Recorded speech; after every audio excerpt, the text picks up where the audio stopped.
He was one of the movers and shakers that brought Disney World to Central Florida and helped build the community into the world's largest entertainment empire. Dick Nunes, the former chair of Walt Disney Attractions and inaugural chair of the UCF Board of Trustees, died Wednesday. WESH News' Greg Fox looks back on his career and commitment to this community.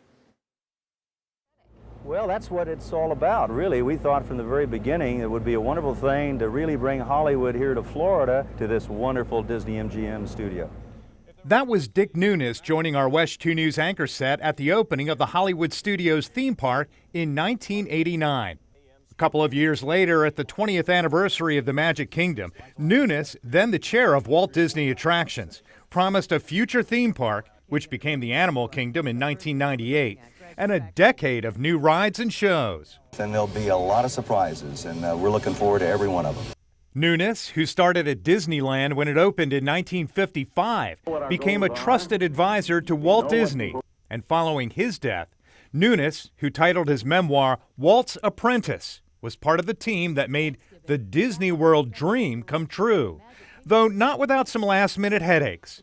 Nunes famously told the story of joining executives in suits and ties laying sod the night before the opening. Not only did it accentuate his attention to detail, but it also accentuated his leadership skills and the fact that he wasn't afraid to get his hands dirty either. Longtime Nunes friend Alex Martins is the CEO of the Orlando Magic and got to know him even better after Nunes ended his 44-year Disney career and became the inaugural chair of the UCF Board of Trustees.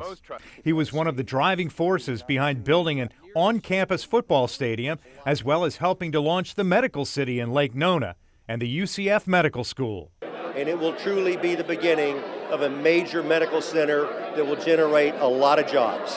Nunes was also a strong supporter of arts and culture in Central Florida. In fact, long before the Dr. Phillips Center for the Performing Arts broke ground, he was there in the early stages, helping to plan it.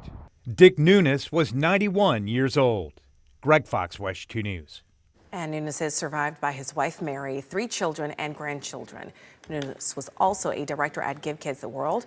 The former USC football player was in 2014 inducted into the Academic All-America Hall of Fame.